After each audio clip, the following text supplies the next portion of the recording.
Assalamualaikum warahmatullahi wabarakatuh. Selamat datang di video pembelajaran Belajar IPA bersama Ibu Nirma dengan moto Belajar IPA gampang, asyik, dan menyenangkan. Materi kita hari ini adalah tentang pembelahan sel. Tujuan pembelajaran, setelah pembelajaran ini diharapkan kalian mampu menjelaskan perbedaan pembelahan mitosis dan meiosis dan menjelaskan tahapan-tahapan pembelahan mitosis dan meiosis. Perhatikan gambar berikut. Yang pertama, mengapa manusia yang awalnya berasal dari satu sel atau zigot dapat tumbuh terus-menerus sehingga pada saat manusia telah dewasa, jumlah seluruh sel yang ada di dalam tubuhnya sekitar 200 triliun. Yang kedua, ketika kita terluka, luka tersebut akan menutup dan mengering secara perlahan-lahan dan kemudian sembuh. Yang ketiga, sebuah biji kacang ketika ditanam akan berkecambah dan tumbuh menjadi individu baru yang utuh. Nah, untuk menjelaskan hal tersebut, marilah kita pelajari tentang pembelahan sel. Pembelahan sel ada dua, yaitu pembelahan mitosis dan pembelahan meiosis. Pembelahan sel sangat penting bagi kelangsungan hidup semua makhluk hidup. Ada 3 alasan penting sel mengalami pembelahan, yaitu untuk yang pertama, pertumbuhan. Pembelahan sel untuk pertumbuhan organisme. Hal ini juga terjadi pada manusia. Perubahan bentuk tubuh, berat tubuh, dan tinggi tubuh manusia disebabkan karena adanya pembelahan sel. Hal ini yang menyebabkan perbedaan tinggi anak usia 5 tahun dengan orang dewasa usia 30 tahun. Yang kedua, perbaikan. Pembelahan sel untuk perbaikan jaringan yang rusak pada tubuh. Tujuannya untuk menghindari terjadinya infeksi, sehingga sel-sel baru akan tumbuh untuk menutup luka. Yang ketiga, untuk reproduksi. Pada proses reproduksi seksual, diperlukan sel kelamin untuk membentuk individu baru atau anakan. Proses pembentukan sel kelamin atau gametogenesis dilakukan dengan cara pembelahan sel. Sekarang marilah kita bahas satu persatu. Yang pertama, pembelahan mitosis. Ciri-ciri pembelahan mitosis: menghasilkan 2 sel anakan dengan materi genetik sama persis dengan sel induk. Jumlah kromosom sel anakan adalah 2N atau diploid.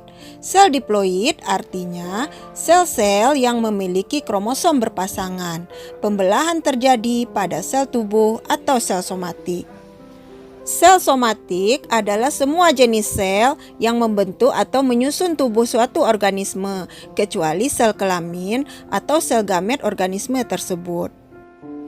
Berikut ini adalah gambar tahapan-tahapan pembelahan mitosis. Tahapan pembelahan mitosis ada 4, yaitu profase, metafase, anafase, dan telofase. Pada profase, benang-benang kromatin memendek dan menebal membentuk kromatid. Kromatid berpasangan membentuk kromosom. Membran nukleus mulai menghilang. Pada sel hewan, sentriol mengalami pembelahan. Sentriol merupakan organel sel yang berfungsi aktif pada saat pembelahan sel dan hanya terdapat pada sel hewan. Sentriol tersebut memisah menuju kutub yang berlawanan. Pada tahapan metafase, terbentuk benang-benang spindel atau gelondong pembelahan. Kromosom berada di daerah ekuator sel atau bidang pembelahan. Setiap kromosom masih terdiri atas 2 kromatid yang terkait pada sentromernya. Pada fase anafase, benang-benang spindel memendek atau gelondong pembelahan mulai memendek. Kromatid menuju kutub yang berlawanan. Mulai terjadi sitokinesis. Sitokinesis adalah terpisahnya sitoplasma menjadi 2 bagian. Fase telofase, kromatid telah sampai di kutub yang berlawanan. Kromatid menipis dan memanjang menjadi kromatin. Terbentuknya membran nukleus. Sitokinesis selesai, terbentuklah dua sel anakan yang jumlah kromosomnya sama dengan jumlah kromosom sel induk. Jika jumlah kromosom sel induk 48 buah, maka sel anakan juga memiliki kromosom 48 buah. Yang kedua, pembelahan meiosis. Ciri-ciri pembelahan meiosis. Yang pertama, menghasilkan 4 sel anakan dengan materi genetik atau jumlah kromosom setengah dari jumlah kromosom sel induk atau N atau haploid. Pembelahan sel terjadi 2 tahap, yaitu meiosis 1 dan meiosis 2. Yang ketiga, pembelahan terjadi pada sel kelamin atau sel gamet. Gambar berikut memperlihatkan tahapan-tahapan pembelahan meiosis. Meiosis mengalami pembelahan inti 2 kali, sehingga satu sel diploid atau 2N akan menghasilkan 4 sel haploid atau N. Tahapan pembelahan sel pertama disebut meiosis 1 dan tahapan dari pembelahan sel kedua disebut meiosis 2. Tahapan meiosis 1 dimulai dengan profase 1.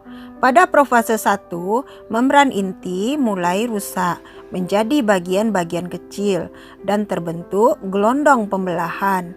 Benang-benang kromatin memadat menjadi kromosom dan kromosom homolog berpasangan. Terjadinya pindah silang atau pertukaran segmen molekul DNA yang sesuai di antara kromatid nonsaudara. Hal inilah yang menyebabkan terjadinya variasi di antara keturunan-keturunan. Selanjutnya, metafase 1. Pada metafase 1, kromosom yang homolog berjejer pada bidang pembelahan. Selanjutnya, anafase 1.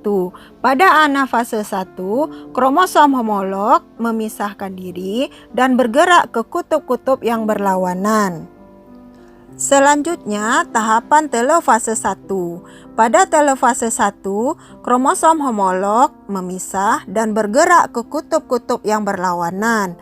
Membran inti mulai terbentuk kembali. Sitokinesis menyebabkan terbentuknya 2 sel anakan yang bersifat haploid. Selanjutnya masuk ke tahapan meiosis 2. Meiosis 2 dimulai dengan profase 2. Pada profase 2, membran inti mulai rusak menjadi bagian-bagian kecil dan terbentuklah gelondong pembelahan. Kromatid mulai bergerak ke bidang pembelahan. Selanjutnya, metafase 2. Pada metafase 2, kromosom berjejer pada bidang pembelahan.